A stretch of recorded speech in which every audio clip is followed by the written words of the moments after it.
serving up a warm slice of anime opinion with a little bit of news this week. This is Totoro and John bringing you the weekly AnimeNation news podcast.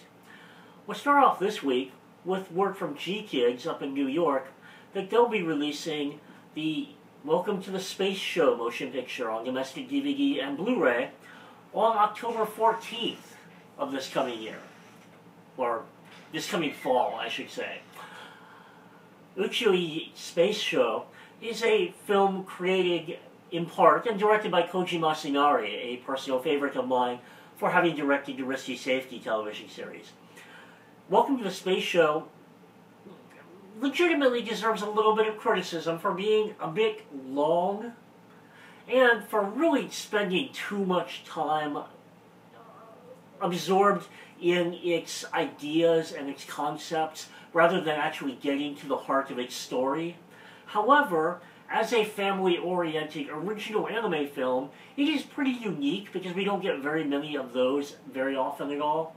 And it is very creative, even though we don't actually get a core storyline and a core conflict until very relatively late in the film. We do get a lot of visual creativity throughout the film. It's a film that has been floating around in Japan for several years and hasn't gotten an official American home release yet, so it will be nice to finally see this picture hit American home video this coming fall. Viz has licensed, rescued, and newly acquired the Sailor Moon franchise. This is the biggest news in the anime community recently, and one of the biggest announcements in the anime community in many, many years. Viz has picked up the distribution rights to the original 200-episode television series from the early 90s, along with the specials and the 3 motion pictures. In addition, Viz has picked up this summer's upcoming new reboot television web series, Pretty Guardian Sailor Moon Crystal. The original license will bring the specials over here, for example, Amy's First Love, which have never made it over to American distribution at all, and it will bring over all 200 episodes. The original domestic release of Sailor Moon R, the second series, did not include episode 67. Furthermore, the original American release of the first 4 seasons that were split up 2 seasons, Sailor Moon and Sailor Moon R from AD Vision, and then Sailor Moon S and Sailor Moon SS from Jungion, did not include episodes 167 to 200, the Sailor Moon Sailor Stars season. So that 5th and final season was never officially released here in America. So now we will finally get that final season. The first 4 episodes are available streaming right now, and subsequent episodes will be released as they come out. Viz will be releasing the series on domestic DVD, and for the first time in America on Blu-ray, and for the upcoming home video release, Viz will be creating a new English dub. I'll talk more about that conceptually in a few more minutes, so stick with me here. Meanwhile, this July, we'll get Pretty Guardian Sailor Moon Crystal, which is a brand new Sailor Moon franchise, rebooting an adaptation of Naoko Takeuchi's original manga from the beginning. This, a theoretically slightly more faithful adaptation of the original manga. This initially will be broadcast online through Nico Nico, subtitled. Viz has not announced what home video plans they have with that yet, but we will presumably be getting some sort of home video release for that in the forthcoming days. In similar license rescues, Sentai has licensed rescued the first season of K-On! Many of you out there will be familiar with the release originally that came from Bandai Entertainment. Bandai released the 14-episode first television series on bilingual DVD and Blu-ray. However, the Sentai film, once re-released, will be only bilingual DVD. This is probably because the first season of K-On! Was re-released in Japan on Blu-ray recently. So therefore, in order not to compete with the Japanese Blu-ray release, the American re-release will be DVD only.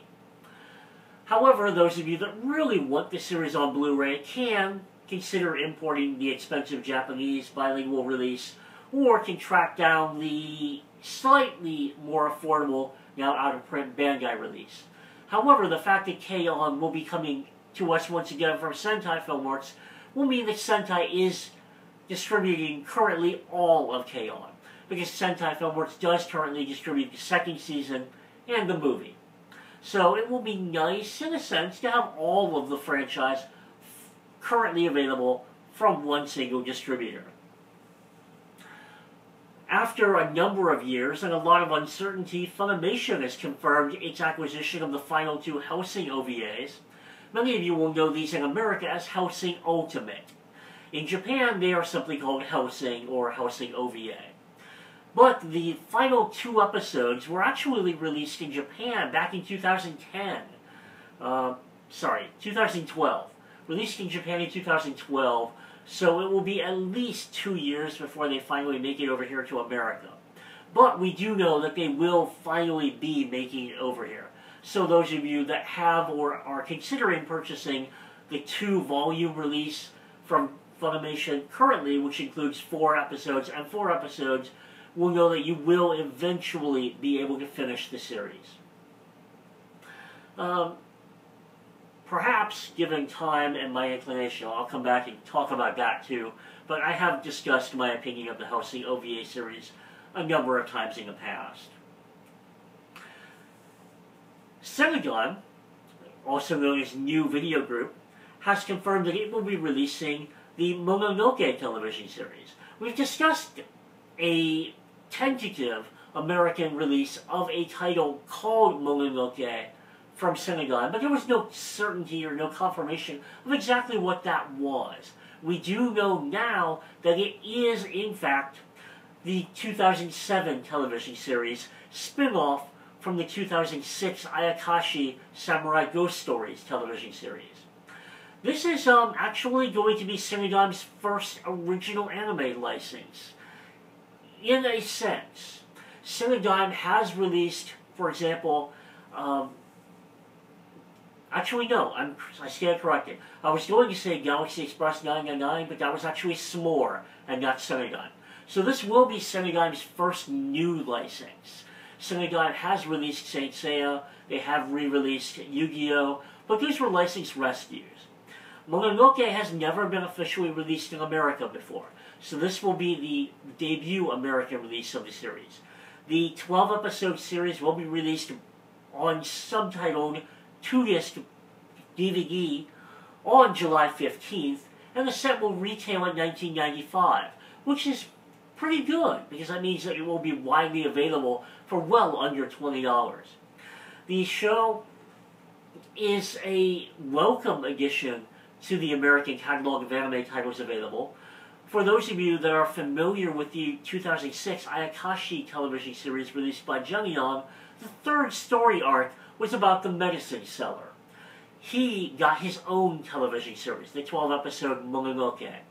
For those of you that are not familiar with Ayakashi, the Mononoke series is a very eclectic, very unusual visually story about a wandering medicine seller who encounters various supernatural spirits and events. Conceptually, you might call this somewhat comparable to Mushishi. In terms of visual design, perhaps the closest thing that comes even remotely close would be the costume, artistic animation design of Gankutsuo, the Count of Monte Cristo series from Gonzo, that used a very, very unique animation style on the clothing. So that might be the closest to what we get. So this is definitely a series that does not really directly compare to anything, and anytime we get very unique shows, that's something to be very thankful for. the very fact that we're getting this one at a very, very affordable bargain price as a premiere American release makes it all that much more to be thankful for. If, like me, you can't wait till July 15th when Mononoke gets released, there are some interesting new releases this week to be thankful for. Funimation released its 10th. I'm getting my numbers mixed up this week. Their 10th DVD Blu-ray combo volume of Fairy Tail this past week. Sentai Filmworks released the first season of Hakkenden, 8 Dogs of the East, or as it's known in Japan and on Crunchyroll, Hakkenden Toho Hakkun Ibun, on your choice of DVD or Blu-ray. Viz, this past week, released the concluding volume of the Nura Rise of the Yokai Clan Demon Capital television series. This was the second Nuraihan no Mago television series on your choice of DVD or Blu-ray.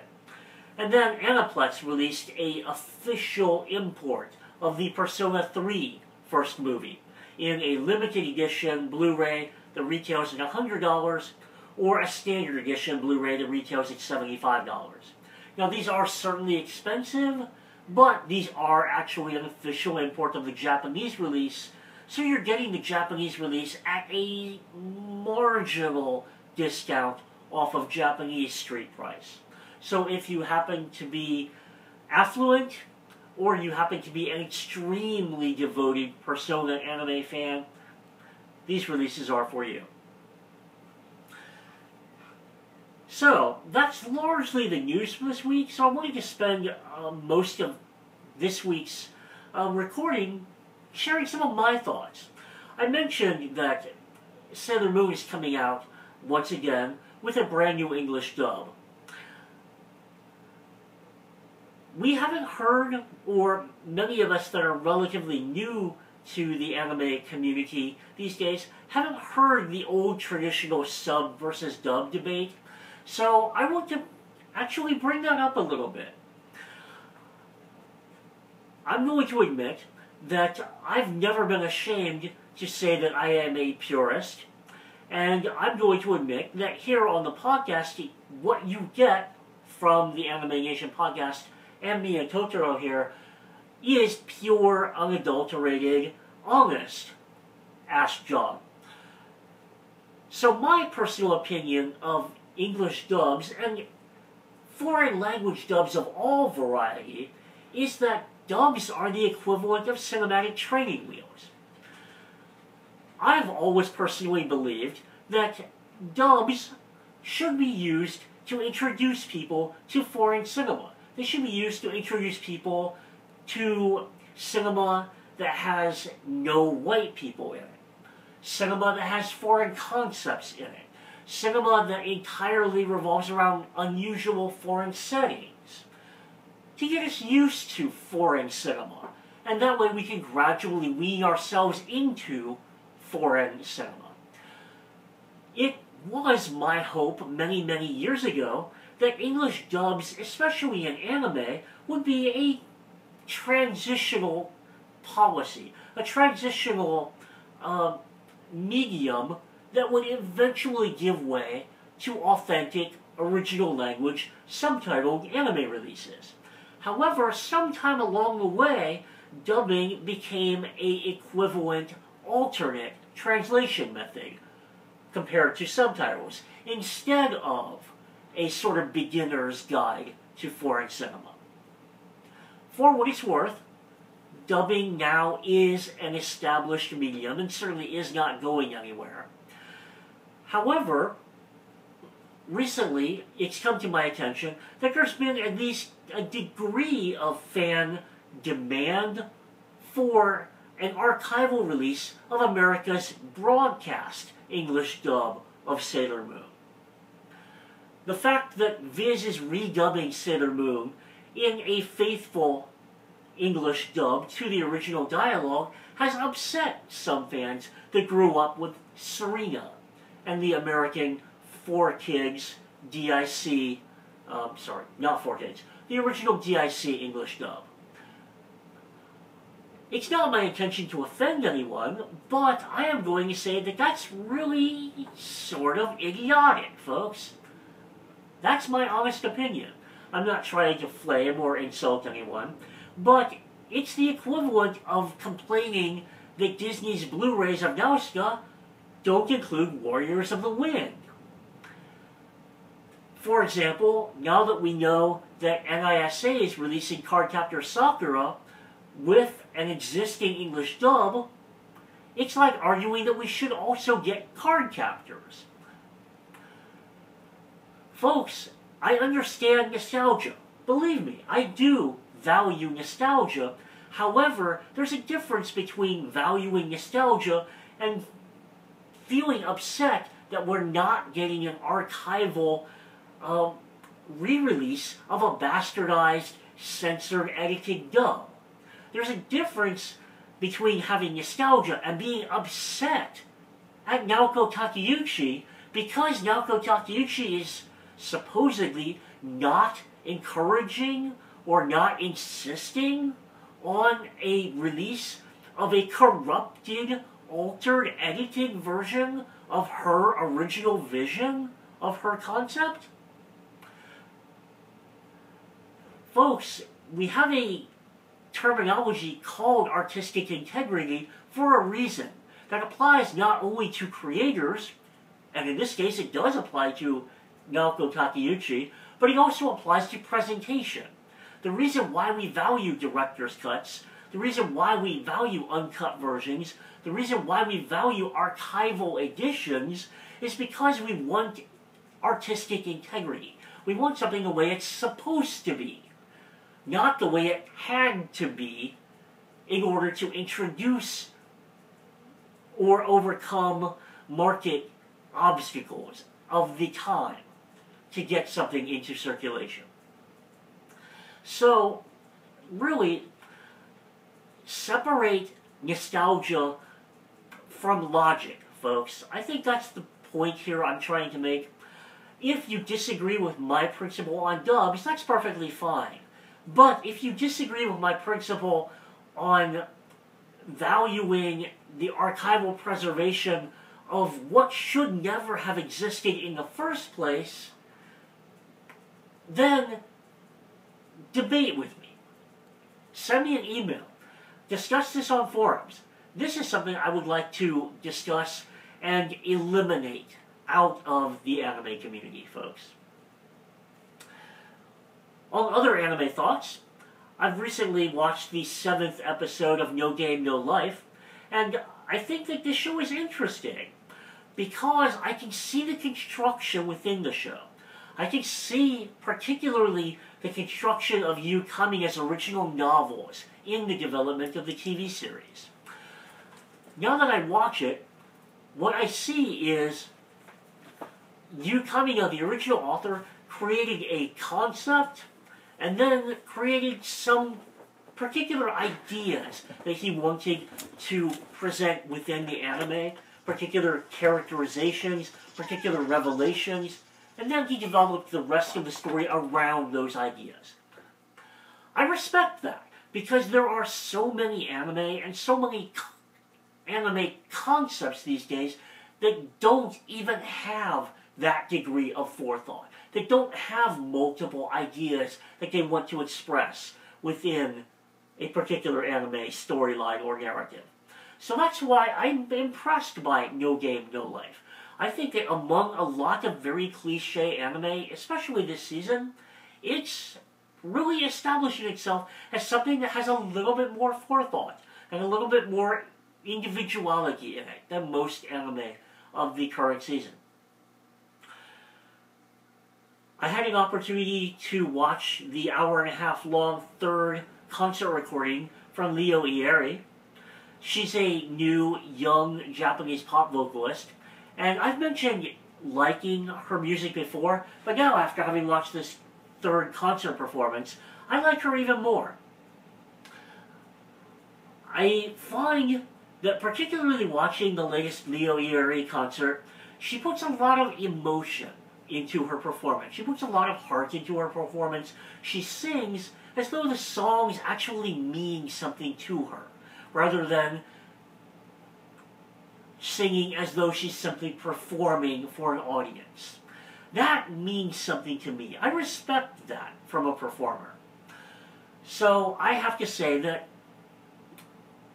while it's typical for otaku and anime fans to be fans of J-pop, I really do respect the new Japanese pop vocalist Leo Airi, because she really comes across as a much more heartfelt and much more personal J-pop vocalist than many we get these days. I also have to say that I have some respect for Gundam Seed director Mitsuo Fukuda, who recently came out on Twitter with the complaint that Japanese censorship is destroying late-night anime. I don't know enough exactly about what Fukuda specifically said to know exactly what he was referring to, but I have noticed independently, particularly in the past 2 episodes of JoJo's Bizarre Adventure Stardust Crusader, that JoJo smoking cigarettes has been censored. This coming from Japan in the golden age, where shower scenes were the epitome of anime. They were almost obligatory in anime. Nudity was everywhere in anime. But now, we're censoring even smoking in anime? Part of the reason why many of us like anime in the first place is the fact that it's a little bit more provocative. The fact that it's a little bit more willing to deal with mature and adult concepts. That it's willing to show things in animated form that Western cultures would deem inappropriate for animation. Yet now, in even late-night anime, we can't show someone smoking a cigarette? The Tokyo ban on material injurious to youth, which has been in effect for a couple years now, and thankfully hasn't been implemented to the extent it possibly could be, still exists. And the very fact that it exists at all is probably in line with the sort of thing that Mitsuo Fukuda is complaining about. Now, the American fan community, to a certain degree, has latched on to Mitsuo Fukuda's complaint and argued that the censorship is to blame for the lack of creativity in contemporary anime. It explains why all late-night anime is harem and moe shows, and why there's so much cliche in current anime. I do not think that's the case. I don't think that's exactly what Mitsuo Fukuda was complaining about, because cliche in current anime has much more to do with marketing, has much more to do with what people, especially in Japan, are willing to pay for on Blu-ray, than necessarily creativity and what you can show in contemporary anime. The fact that there is literally more censorship in contemporary anime is disturbing. The fact that Japan and broadcast largely can't include nudity anymore. The fact that JoJo's Bizarre Adventures, a very graphic adult-oriented show, can't show a cigarette anymore, frustrates me and makes me wonder what direction anime is going in. I do worry a bit. But I do know that anime has been around for a long time. And I know that regardless of what degree it ends up getting censored, anime will still continue to be produced and released and broadcast. But it may not necessarily be quite the provocative anime that I fell in love with. But I think that if anime changes, I will, to at least a certain degree, change with it. So I hope that you will continue to tune in and see how my appreciation of anime continues to evolve and change. And as you know, we here are always interested in your opinions on anime. So send us your comments, and of course send us your anime orders, and we hope you'll tune back in next week to hear my continuing evolving thoughts on anime and anime news. So thanks for listening this week, and I'll talk to you next week. Bye-bye.